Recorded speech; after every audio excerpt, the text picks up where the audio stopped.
आपका स्वागत है। और 27 अप्रैल को हमने आपके हक की आवाज उठाई थी, एक मुहिम की शुरुआत की थी जिसमें कहा था कि खाने का तेल, जिसमें मुद्दा था खाने का तेल।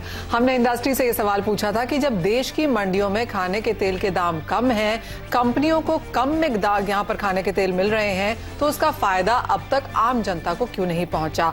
आखिर वो क्या कारण है जिनकी वजह से खाने के तेल के होलसेल और रिटेल कीमतों में जमीन आसमान का अंतर है? कंपनियां एमआरपी क्यों नहीं घटा रही? क्या मजबूरी है कि दाम कम होने के बावजूद रिटेल कीमतें अभी भी हाई हैं?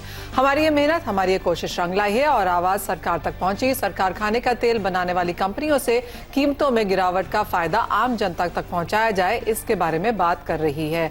इसी के साथ हमने काफी सारी कमोडिटीज में यही बात करने की कोशिश की है सीएनबीसी आवाज पे कि होलसेल में क्या प्राइसेस हैं और रिटेल में क्या है। और जैसे अतुल जी ने उस दिन हमसे बात की भी कि कई सारी कॉस्ट यहां पर जुड़ती हैं, लेकिन उसके बावजूद भी एक लैग टाइम होता है और कुछ कंपनीज ये शायद पास ऑन नहीं भी करती हैं। इन सब पर बात करेंगे। हमारे साथ जुड़ रहे हैं एलकेबी सिक्योरिटीज के जतिन त्रिवेदी, पृथ्वी फिनमार्ट के Manoj Kumar Jain, solvent extractor association of India के doctor B V Mehta and agri farmer and trade association के general secretary Sunil Baldeva. Doctor Mehta, पहले आपसे ही जानना चाहेंगे, और आज एससीए का एक नोटिफिकेशन भी यहां पर निकला है, आपने एक रिलीज दिया है अपने मेंबर्स को कि यहां पर दाम घटाए जाएं। पिछले 3 महीने में किस तरह का काम हुआ है उस पर भी बात की जाए। ये बात मानी जाती है कि जी हाँ, स्टोरेज कॉस्ट होती है, पैकेजिंग कॉस्ट होती है, मार्केटिंग भी है, लैग टाइम भी है, लेकिन उसके बावजूद भी अगर आप वो 2 कॉलम्स देखें जो हम आपकी स्क्रीन पर लेकर आएंगे, अगर आप होलसेल और रिटेल में अंतर देखें तो किसी किसी खाने के तेलों में तो अभी भी यहां पर देखने को मिलता है कि 150 से 200% जितना है। कैसे देखते हैं आप इसे, कैसे एड्रेस कर रहा है एससीए इसको? देखिए, पहला तो ये बताओ, जो जनवरी में जो रेट था सोया और सनफ्लावर का, 1400, 1350, $1400। आज देखो तो सनफ्लावर सबसे सस्ता हो गया, $950 पे नीचे आ गया का। 1400, 1350, $1400। आज देखो तो सनफ्लावर सबसे सस्ता हो गया, $950 पे नीचे आ गया। मगर जो बुकिंग होता है वो और वॉयड टाइम है, जैसे आज ही जैसे कोई आप सनफ्लावर ले रहे हैं, 2 महीने के बाद आते, आपने $1400 बुक किया, by the time rich India 1200 हो गया, 1100 हो गया, तो कैसे पास ऑन करे? He can not sell at the import price, और तो मार्केट प्राइस में भी बेचना पड़ रहा है। तो एक रेजिस्टेंस आ रहा है कि काफी नुकसान भी इंडस्ट्री को हुआ है। सेम वे सनफ्लावर में, सोयाबीन में भी भाव निकल गए। मगर एक चीज मैं जरूर बताऊं, जो मेजर फैक्टर है वो पाम है। पाव का दाम वो ही रहा है प्रैक्टिकल लास्ट 4 महीने में। आप देखें, जो 4 जनवरी में जो भाव थे और आज जो रेट चल रहा है, दोनों मोरल द सेम है। $30-40 का फर्क पड़ा है। और palm is a major oil consume in the country, उनके दाम नहीं गिरे हैं। उसके वजह से इंपैक्ट इतनी आनी चाहिए, इतनी नहीं आई है। सन सोया कंबाइन आप उससे ज्यादा पाम है। आज पाम का कंजम्पशन 8 मिलियन टन है, सोया का जो लोकल और मिला के 5 मिलियन है, या तो सन का 2.5 से 3 मिलियन है। तो पाम की जब तक भाव नहीं गिरेंगे तब नीचे दूसरी तेल के दाम नहीं गिरते, वो दिखा जा रहा है। और जो वॉयड टाइम है, गैप है, जो इंपोर्ट होता है और प्रोसेसिंग रिफाइन, उसमें भी टाइम है। और एक चीज लेट मी एडमिट यू, जैसे होलसेल में, जैसा अतुल चतुर्वेदी ने भी पहले इंटरव्यू में बताया था, होलसेल प्राइस की इमीडिएटली इम्पैक्ट आती है, पर कंज्यूमर प्राइस में जो रिटेल लेवल में रेजिस्टेंस आता है, और वहां हमारा कोई कंट्रोल नहीं है कि रिटेलर को बोले, वो तो अपना पुराना एमआरपी है उसमें बेचने के। इसके लिए हमने एडवाइस दी है कि आप कंपनियों को एडवाइस दी कि आप एमआरपी कम कर दीजिए। तो उससे ज्यादा तो नहीं ले सकेंगे। अगर पहले ₹1 लिखा था, अभी भाव घटे हैं तो 140 पे आ जाइए, तो एटलीस्ट कंज्यूमर को 140 से ज्यादा तो नहीं महंगा पड़ेगा। वो एडवाइस हमने अपने तरफ से सारे मेंबर को दी, और काफी मेंबर लोगों ने उसमें एक्ट करना चालू कर दिया है कि जो एमआरपी 3 महीने पहले थी वो कम, और उसके बाद में भी कम की हुई है, और कम करने की हमने गुंजाइश की है, और उसका रिजल्ट भी आ रहा है। जो मेंबर से हमारी जो बात हो रही है, मेंबर एमआरपी कम कर रहे हैं।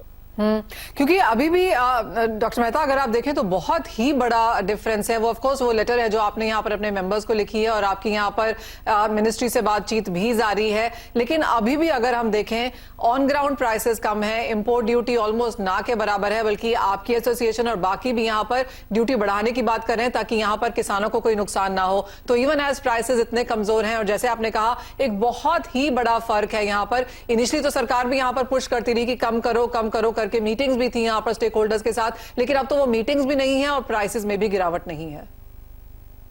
नहीं, प्राइस में गिरावट तो हो रही है, ऐसा नहीं है। मगर एक चीज जरूर बताओगे, जो आपने बताया मस्टर्ड में जो MSP है 5,450 है, और किसान के घर पे कितना आ रहा है 4,800 है। इसके लिए हम बता रहे थे कि भी ड्यूटी बढ़ाइए, ड्यूटी बढ़ाने थोड़ा किसान को फायदा मिला, पर government has to balance with consumer और द किसान। आज किसान को भी अगर सही दाम नहीं मिलेंगे तो अगले साल वो सोई कम हो जाएगा। सामने कंज्यूमर का एक पहले जो मेंटालिटी थी कि 80 रुपये 90 रुपये में तेल मिलना चाहिए, वो जरा चेंज करके 100 to 125 का रेंज में अभी आप तेल मिलेंगे, इतनी उम्मीद रखिए। ज्यादा सस्ता तेल लेने जाएंगे तो किसान मरेगा, किसान का भी संभालना है, कंज्यूमर को संभालना है। तो अब जो प्राइस बैंड है 100 to 120 130 that's the correct price band है, यहाँ कंज्यूमर को भी सही दाम पे मिले और किसान को भी सही दाम मिले।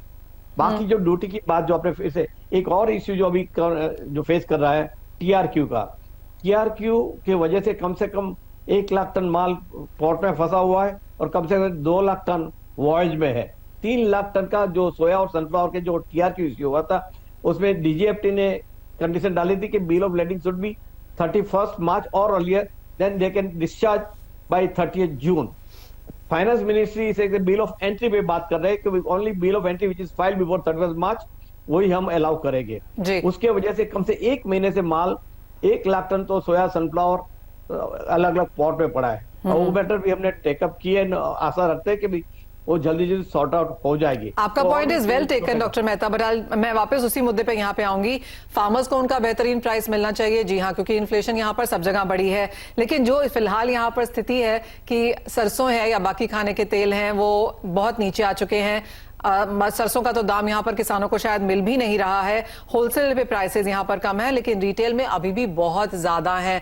आपने जैसे कहा कि एक लैग है यहाँ पर, और एक कंज्यूमर भी जानता है कि जी हाँ, आप कहाँ से ले रहे हैं, किस तरीके का, किस क्वालिटी का माल ले रहे हैं, उसके हिसाब से आपको यहाँ पर प्राइसेस देने हैं। लेकिन फिर भी भाव अभी भी बहुत ज्यादा है और बहुत बड़ी डिस्पैरिटी है। जी, मैं एग्री कर रहा हूँ, मैं ना नहीं बोल रहा हूँ कि प्राइस गिरी है लास्ट 3-4 महीने में, उसका बेनिफिट कंज्यूमर को पास ऑन होना ही चाहिए। मगर वहां भी जो दिक्कत आ रही है कि जो माल बुक किया हुआ है आपने 3 महीने पहले, 4 महीने, वो $1,400-1,500 का माल है, वो माल आ रहा है। तो आज इंडस्ट्री को भी काफी नुकसान हो रहा है। मैं ऐसा नहीं बोल रहा हूं। डॉक्टर मेहता, बहुत सारी कंपनीज हमें आके बोलती हैं कि अरे कंज्यूमर्स अब तो भाव देना शुरू करो यहाँ पर फार्मर्स को, तो कंज्यूमर्स मना नहीं कर रहे हैं। लेकिन जैसे आपने कहा कि इंडस्ट्री ऊपर में खरीदी है, इंडस्ट्री यहाँ पर लॉस नहीं करना चाहती, इसके लिए कंज्यूमर को हाई प्राइस देना होगा, यानी कि काफी सारी नहीं लॉस करना नहीं, काफी लॉस हो गया है, वो मैं बताना चाहता हूँ। लॉस करना नहीं, लॉस तो हो गया मैडम। जो 2 साल में जो थोड़ा मुनाफा मिला था, लास्ट 3-4 महीने में काफी पैसा गवाया है, ऐसा नहीं है। Alright. इसके लिए थोड़ा भी रेजिस्टेंस आ रहा है, और रिटेल लेवल पे भी रेजिस्टेंस आ रहा है, क्योंकि उनके पास हायर MRP का माल पड़ा है, तो जल्दी वो उसमें बेचना चाहते हैं, लोअर MRP का माल नहीं छोड़ेगा वो। एब्सोल्युटली। और यही बात मैं दालों के बारे में भी करना चाहूंगा, लेकिन कुछ ज्यादा ही है, और इसी पर हमने यहाँ पर मुहिम भी जारी करी है। किसानों को पैसे देने में यहाँ पर किसी को कोई दिक्कत नहीं है, क्योंकि हमने देखा है चाहे वो कोविड हो, कोई भी दिक्कतें हो, food sector, food processing sector यहाँ पर हमेशा आउट परफॉर्म किया है। लेकिन जिस तरह का प्राइस डिफरेंस है, और जैसे आपने कहा बीच में कई सारे मार्जिन यहाँ पर लगते चले जाते हैं, बहुत सारे मिडिलमैन हैं, इंटरमीडियरीज हैं, ये भी ऐड होगा, वो भी ऐड होगा, लैग के साथ आएगा, तो वो एक चीज है जो यहाँ पर काफी सारे हमारे जो दर्शक हैं उन्होंने वो एक चीज उठाई है, और हम चैनल के जरिए आपसे वही सवाल यहां पर पूछ रहे हैं कि इतना ज्यादा फर्क क्यों है। जो कॉस्टिंग है, कैलकुलेशन है, वो हमें भी समझ में आती है, 15, 20, 25% तक वो जा सकती है, लेकिन किसी किसी कमोडिटी में, और वो खाने के तेल और दालें हैं जो कि एसेंशियल कमोडिटीज हैं, यहां पर कहीं कहीं पर तो 100% जैसा भी फर्क दोनों में देखने को मिला है। तो क्लियरली आप दोनों ने वो यहां पर बात तो की ही है। SCA ने यहां पर एक अपने मेंबर्स को बताने की भी कोशिश की है, और हम अपने चैनल के थ्रू यही एक बात कहां पर करते भी रहेंगे कि कहां पर क्या फायदा मिल रहा है, उसको ऑफकोर्स यहां पर कैलकुलेशन में जरूर लाया जाए। बहुत शुक्रिया यहां पर सुनील बलदेवा जी आपका, डॉक्टर मेहता आपका भी। साथ ही एक ब्रेक के लिए रुकेंगे, जब लौटेंगे तो कमोडिटी ट्रेडिंग स्ट्रैटेजीज पर एक नजर डालेंगे।